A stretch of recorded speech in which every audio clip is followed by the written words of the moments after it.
大家好，我是戴眼镜拿着话筒的拉塞偏偏，承蒙各位点赞。本期视频咱们接着讲和珅的故事。回顾上期剧情，小和珅小白先救了丁某一命，就在拜河大典当日，在码头捞出了丁某他爸陶艺商会会长丁义秋的尸体。与丁会长同时被发现的还有一个死婴。为寻出杀害丁会长的凶手，小白、丁某、小神婆三人一步步从死婴追查到死婴的生母薛小姐。经小白点烟辩冤，确认薛小姐死于生父薛老爷之手。本以为案情即将拨云见日，殊不知杀死婴儿的另有其人。没等小白详查，薛家过来的抬棺人竟明抢尸首。小白等人一路追到码头跳水捞尸，谁成想水下宛如加勒比海盗之聚魂棺，100多个漂子要是没有小白，早晚变成天津卫的新水产。码头这下可热闹了，死人躺了一地，活人站着一堆。追查案情是警察局的工作，漂子所在的码头又属于漕运商会，于是警队队长彪哥和漕运商会胡总管先后赶到。胡总管派手下看了一圈，确认尸体都不是漕运商会的员工，于是胡总管和彪哥互相给了个面子。胡总管替警察局把尸体安置在商会旗下的慈善医院，彪哥不过问尸体的细节，给胡总管时间查出尸体的出处，避免给漕运商会造成不良影响。俩人算盘打得噼里啪啦响，彪哥手下的小警察眼尖，从尸体中发现了一块怀表。这块怀表的主人让彪哥眼前一亮。如果大家还记得上期内容，应该把他想起秘书长家的千金小美，她的未婚夫钱公子失踪了，怀表就是这钱公子的东西。彪哥拿着怀表直接去见小美的三哥，看来小美家中除了秘书长之外，就是这位三哥说了算。三哥见到怀表，又听彪哥说转妹夫可能就在那100多具漂子里，就叮嘱彪哥不要对外声张，尤其不能告诉小美。三哥和小美明明是一家人，这是玩到哪出？原来三哥就是邪教中人，近来一直在想办法塑造摸骨道的信仰之源圣童。这位画眼线的大哥是谁？他是三哥背后的大 boss， 邪教摸骨道的教主莲花清。反派总想统治世界，莲花清想统治天津卫，所以他一直在制造摸骨道的信仰之源。就像佛教信佛祖，基督教信耶稣，摸骨道的信仰就是圣童。但邪教和正常宗教信仰的区别就在于，他们信的圣童是活生生的孩子。从三哥和莲花清的对话来看，他们刚刚制造的圣童是薛小姐所生的男婴，男婴的死对他们来说无疑是重大打击。献上也来不及了，莲花清想起20年前他们曾有过一批圣童，既然新的没了，旧的也能凑合用。莲花清指使三哥去查20年前天津都有谁家收养了孩子，圣童保不齐就在他们之中。至于圣童与普通孩子有啥区别，咱们暂且按下不表。另一头，小白心里惦记着100多具漂子，又心系丁会长的死，总觉得二者之间有联系。想到丁会长死前和玄武像绑在一起，他问捞尸队的兄弟们：玄武既是北方水神，玄武像现在啥地方合适？一个哥们儿告诉小白，发过大水的地方玄武像多。难道说丁会长的尸体就是跟着玄武像同一个发过大水的地方运来的？与此同时，那100多具漂子死了也不消停，尸体内的病毒滋生疫情，导致整个医院进入了隔离状态，连家属想认尸都不行。秘书长的千金小美就在报社工作，报社社长叫来小美，叫她写篇报道，让老百姓远离慈善医院。可小美非要打破砂锅问到底，尸体刚捞上来，为啥这么快就爆发了疫情？为啥医院没有相关资料？为啥不让她去现场？她不去现场咋写新闻？大家别忘了，小美虽然只是个小记者，但人家老爸可是秘书长，她不怕得罪领导。问的社长不耐烦，只能另派别人来写稿。小美却没放弃，她想问问见过尸体的丁某，丁某也没来得及验尸，不清楚疫情从何而来。小美凭借女人的直觉，认定未婚夫就在100多具尸体里。她拜托丁某带她进慈善医院看看。丁某想，反正医院是自家开的，看看就看看吧。可俩人刚到医院门口，就被全副武装的工作人员拦下了。工作人员说明，医院、商会、警局三方都下了死命令，不许任何人入内。无奈的丁某只能去找胡总管通融一下。胡总管一向对丁某不错，但这回却突然倔强，说啥也不肯帮忙。口音我也不知道，他不是熟人，我就听见他老咳嗽。真佩服丁某的联想能力。按照行为特征来看，从薛家抢走男婴，甚至杀死男婴的，很可能就是自己的亲爹。丁会长怎么一下子从受害者变凶手了？丁某回到义庄，抱着头盖骨怀疑人生。小白难得同情心泛滥，决定帮人帮到底，送佛送到西。好了，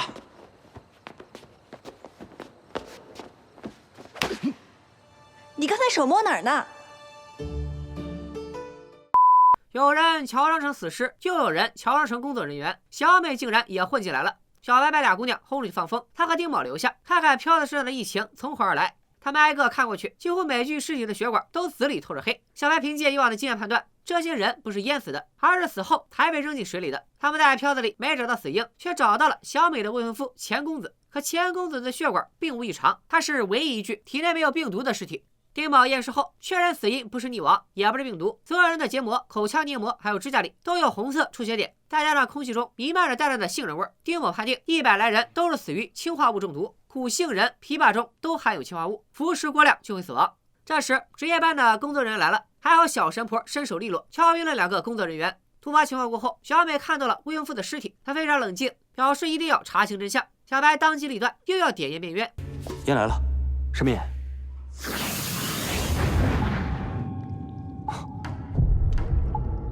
小白打开柜子，托盘上装着大烟、火柴、玻璃杯、白布，接着他又瞬间晕倒。丁某赶紧给小白做心肺复苏。小白睁开眼，就说了2个字：鸦片。难道是100多人都是抽大烟抽死的？2人兵分2路，不过这一次却是丁某去了青楼。他找来一个懂行情的小姐，打听他的客人有谁提到过鸦片。没想到小姐报出了一个熟悉的名字：小美的未婚夫钱公子。钱公子还和小姐提起一个暗号：茉莉花。丁某又去找小美，想向她打听一下这个茉莉花到底是啥意思。这个茉莉花是花开2朵，各表一枝。咱们再来看看小白在干啥。他再次脱了衣服下了河，并且直奔河里发现尸体的那道门。谁能想到门后是一条通道，一直连到了陆地上。小白从一口井里钻了出来，难道尸体是从这里抛下去的？小白在附近发现了2道车轮印，还在草丛里找到了一张纸片。小白游了个来回，请教老神婆黄色纸片上站了啥。老神婆先回俩字料酒，又回4个字高级料酒。天津卫用得起的大饭店只有3家。小白闻着料酒味，找到了一辆货车，货车正好停在了聚华大饭店门口。从车胎的宽度、车胎上粘的草以及车身的大小，小白立刻确认停在井边的就是这辆货车。聚华大饭店肯定有问题。此时，小美和丁某已经坐在了饭店里，正吃着西餐，听着歌。看一朵茉莉花，这不就是茉莉花吗？小美讲起了她和钱公子的往事，2人是典型的家族联姻，彼此根本没啥感情。不过他俩第一次见面就在聚华大饭店，在饭店听的第一首歌就是《茉莉花》。同志们，暗号这不就对上了吗？小白和小神婆也进了饭店，服务员介绍台上跟你唱的歌叫《茉莉花》，讲的就是青年男女的纯情之爱。可小白一心搞事业，完全不理身边犯花痴的小神婆。他看到有几个男人鬼鬼祟祟走进饭店后院，看来鸦片很可能就在后院，得想个办法跟进去瞧瞧。我耗子！看着餐厅里一片大乱，小白丁某打了个照面，2男2女不约而同的前往后院。小神婆一个后抬腿踢晕了看门的大哥，再进门就是一方烟雾缭绕的新天地。小白受不了烟味，被熏得精神恍惚。丁某啥感觉没有，甚至偷瞄到路人出示怀表，方可在烟馆内随意通行。原来怀表就是烟客的通行证。钱公子可能也是烟馆的常客。他们没法多待，因为小白快要晕了。几人刚刚走出包间，看门大哥就带着打手追了上来。小白发现一间密室，大家赶紧躲了进去。密室里又有新线索，屋里不仅种着北方少见的枇杷苗，还有一本记录鸦片记录货的账册。等他们带着账册跑到院内，打手还不肯放人，关键时刻还得小神婆出手。烟馆被搬到台面上，警察局想不管都不行了。彪哥带人查处了一批大烟，又问出烟馆的老板是王掌柜。只不过这个王掌柜过于神秘，没人见过他的真容，也没人知道他的全名。一群烟馆的服务员都站在大堂。小白回忆起密室里闻到过账本上的味道，只有一个女服务员身上有，那不是大烟的味道，而是一种高级香皂。小白从小就闻不了烟味，老河神就在他身上试过许多盖烟味的方子，其中一种就和女服务员的香皂是同一个配方。再加上普通员工不可能有机会碰到账本，女服务员装傻争辩了一番，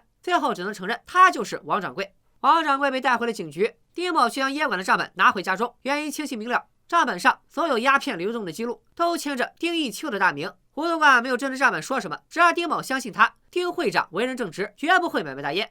丁某又去提审王掌柜，王掌柜表示，烟馆真正的主人是小美的未婚夫钱公子。钱公子进了一批质量有问题的鸦片，总有顾客抽死，每次死了人，王掌柜就把尸体丢进一口荒井，直到钱公子自己抽了这种鸦片，死在了烟馆，王掌柜就把他也丢进了同一口井里。可同样吸食同一种鸦片身亡，为啥钱公子的血管没有变黑呢？这个滑点王掌柜没有解释。丁某告诉王掌柜，他认为的井并不是井，而是废弃造纸厂的排水管道。排水管道连着码头，尸体才会重见天日。但丁某验过尸，尸体的死因是氰化物中毒，难道说鸦片里也含有氰化物？王掌柜还是不肯解释，只说冤有头债有主。让丁某还有啥想问的，就去问丁义秋。亲爹不仅有可能是杀人凶手，居然还和谋财害命的大烟馆有关。案件一桩接着一桩，丁会长的死因却越来越扑朔迷离。丁某实在太想查清真相了，他独自在警局加班到深夜。胡总管关心大少爷，特意前来送夜宵。丁某想起薛小姐身亡那晚抢走孩子的黑衣人跛脚、咳嗽的特征都和自己的父亲符合，居然问起胡总管自己留学期间老丁有没有给他找个小后妈的想法。胡总管连忙否认，丁会长岁数比薛老爷还大，还打他女儿的主意，那不是老色批吗？说罢，胡总管让丁某别胡思乱想，还递给他烟盒里最后一支烟，让丁某解解压。丁某随意抽了2口，只觉得脑子晕乎乎。他让胡总管先走，他接着审王掌柜。可是就这一根烟的功夫，牢房内发生了变故，王掌柜浑身湿淋淋，明显是被灭口了。丁某验过尸，死因是肺部呛水，可警局里连大水缸都没有，人又怎么可能在警局里被活活淹死呢？丁某急得不知道该咋办，又在找小白帮忙。王掌柜死于昨夜12点到2点之间，牢房钥匙只有丁某有，且出入只能走正门。小白第一个就怀疑丁某，但胡总管昨晚来送宵夜，一直在和他聊天，又可以证明他没时间动手。难道真和老百姓传的一样，是何妖干的？小白又问胡总管是什么时候走的。丁某记得很清楚，是12点刚过，因为他送完胡总管，清晰的听见钟声响了。这是一起密室杀人案。小白先看了看警局内的座钟，又闻了闻丁某昨晚抽过的烟灰，他内心已经猜到了嫌疑人和作案手法，只不过这关乎曹云商会的未来。丁某想知道真相，就得受点委屈。随后两人来到报社自诩小美，小白把王掌柜的死放一边，先问天津30年来发过几场大水。小美查过资料，说最严重的一次洪灾发生在21年前。洪灾过后，西南部的启明村里出现了一个邪教魔古道。魔古道当时在天津到处抢孩子，影响非常恶劣。后来官府派兵进行围剿，魔古道才消停了20年。而当年围剿魔古道的主力，竟然是老熟人。师傅，这是绑着我爸的那尊玄武像，我得去找师傅问问清楚。作为查出洪灾的回报，小白承诺送给小美一个大新闻，也就是丁某要受的委屈。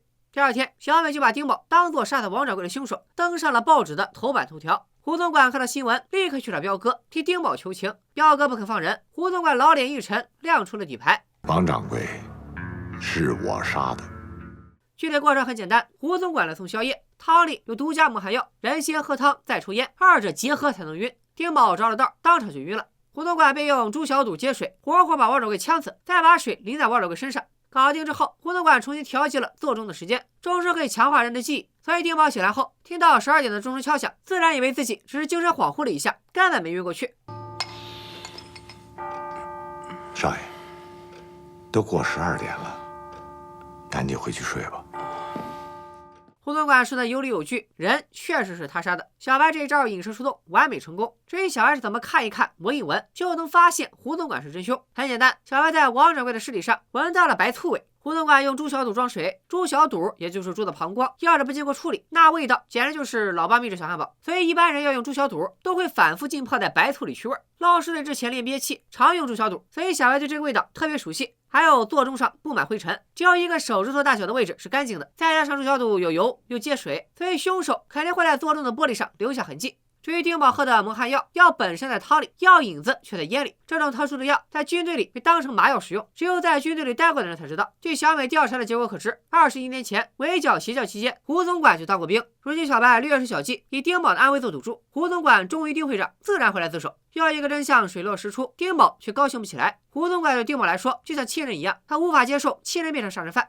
而胡总管自首的同时，老河神居然也不知所踪。小白心里猜测，一切肯定都和魔古道有关。魔古道代教主连化清又有了新计划，他拿出一个木头盒子，盒子里装着一个人面陶笛。三哥来听命令，看见笛子就眉头一皱，似乎很怕这个玩意儿，匆匆离开。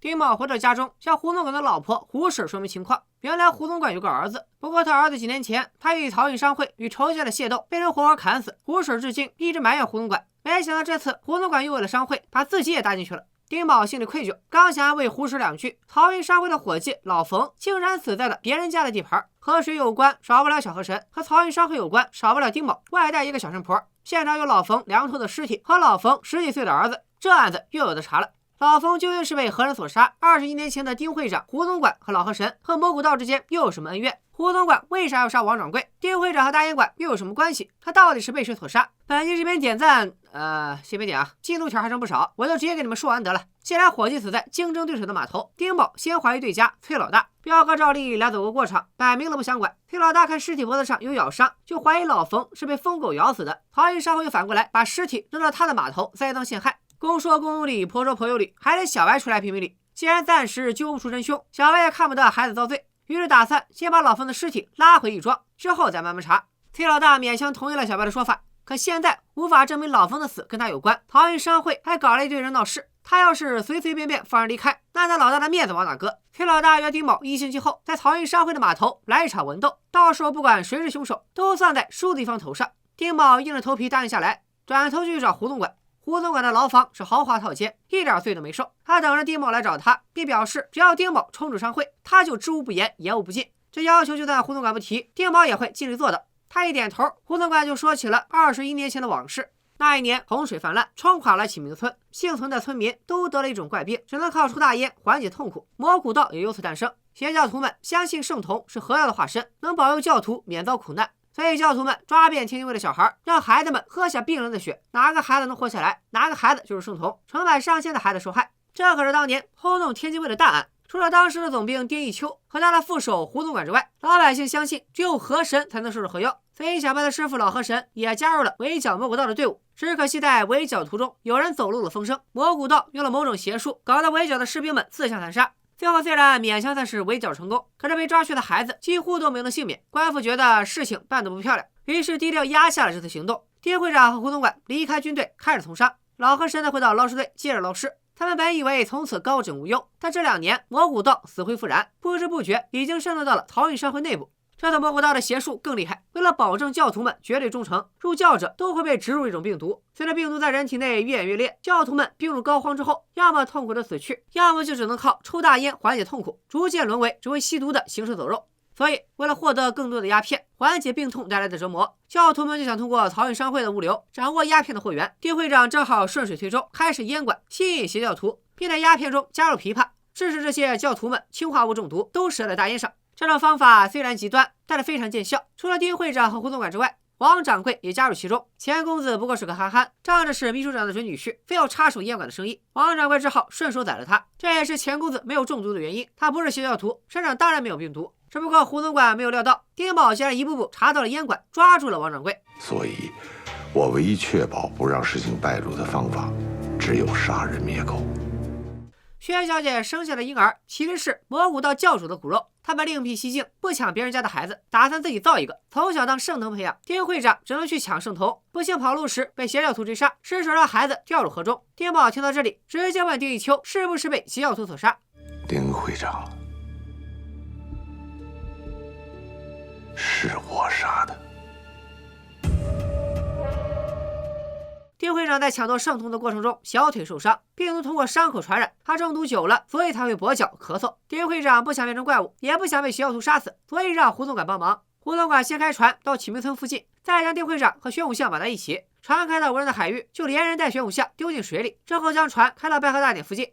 用这种方法就是想通过玄武神像唤起大家对21年前的记忆。当年剿灭蘑菇道的英雄和邪教徒一样被绞死在玄武像下，会让世人意识到蘑菇道卷土重来了。胡总管费尽心思搞出王掌柜溺亡的假象，也是为了让河妖传闻扩散，唤起老百姓对蘑菇道的回忆。丁会长和胡总管搞这么大阵仗，初衷就是将恩怨在上一辈了结，把干干净净的漕运商会交给丁某。这一段乍看是不是还挺感人的？但是你仔细一琢磨，其实逻辑上的 bug 不少。首先，你俩这一通忙活，也没见老百姓想起了蘑菇道这档子事儿，而且丁会长如今的身份地位，完全可以在毒发之前振臂一呼，就把这个事儿摆在台面上广而告之。你说你非要藏着掖着的，要不是碰上小白、丁某这俩破案小能手，丁会长和宋掌柜不就都白死了吗？丁某终于如父亲所愿，正式接管漕运商会。可咱们都知道，二人与蘑菇道的较量才刚刚开始。这个野心勃勃的邪教似乎有更加残忍的手段，准备对付小白，对付漕运商会，甚至对付所有天津的老百姓。虽然这一集填了好多坑，但照旧要留下疑问：漕运商会的伙计老冯为啥会死在对家的码头上？他脖子上的咬伤从何而来？莲花清召唤出的神兽是令人自相残杀的邪术，还是邪教徒身上的病毒？老河神不知所踪，究竟是自己的决定，还是遭遇不测？小河神的断案之旅尚未完结，大家敬请期待。咱们下期再见，拜了个拜。